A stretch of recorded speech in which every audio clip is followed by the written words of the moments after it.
Hello, first graders. So we are going to pick up right where Miss Nava left off on Tuesday with our read aloud book, The Name Jar. So here we go. But the jar wasn't on her desk. Instead, there was a single piece of paper with a name on it. Yoonhae slipped it in her pocket. "Where's your name jar?" Ralph asked as soon as he saw it was gone. "I don't know," Yoonhae said.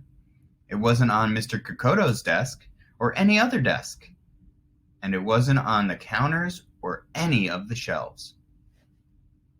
As other kids arrived, they helped look. Soon, Mr. Kokoto's came in, and Ralph shouted at him, "The name jar is gone! The jar with all the names in it." "Gone?"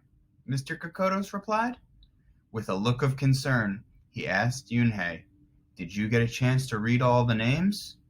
Yoonhae nodded. She took a breath. "I'm ready to introduce myself," she said. Yoonhae wrote her name in both English and Korean on the chalkboard.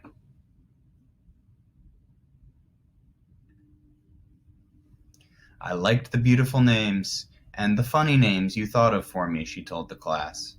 "But I realized that I liked my name the best, so I chose it again. Korean names mean something. Yoonhae means grace." "Grace! Grace! Inhai!" shouted Ralph. Everyone tried to say it. Yoonhae, Unhai. Yoonhae said her name again, slowly and clearly. Soon, the kids began to say it better. Even Mr. Kokotos. They applauded Yoonhae's choice. "I was named after a flower," Rosie whispered to Yoonhae. "Lots of American names have meanings too," Mr. Kokotos reminded everyone. When the class was dismissed, Yoonhae heard her new friends say goodbye. "Bye, Yoonhae. See you tomorrow." "Goodbye, Yoonhae." Yoonhae said goodbye and then looked around for Joey, but he was already gone. "Yoonhae, Yoonhae, come downstairs." Mother called up to Yoonhae. "Your friend is here." Yoonhae rushed down to see who she meant. There stood Joey, and in his arms was the name jar. "Where did you find it?" Yoonhae asked breathlessly. Joey looked embarrassed. Well, I took it, but only because I wanted you to keep your own name. And you did." He reached in and pulled out the names. "Do you want to keep them?" he asked. "Thank you. I'll keep them as a souvenir," Yoonhae said happily.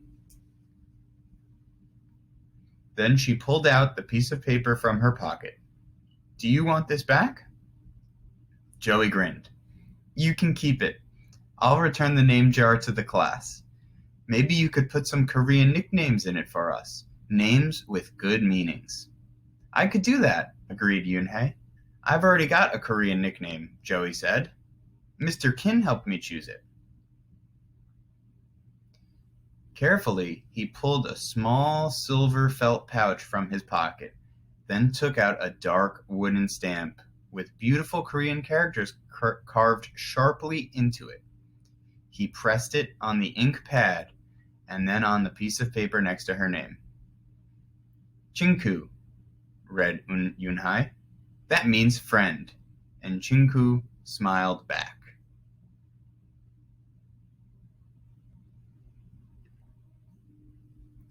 The end.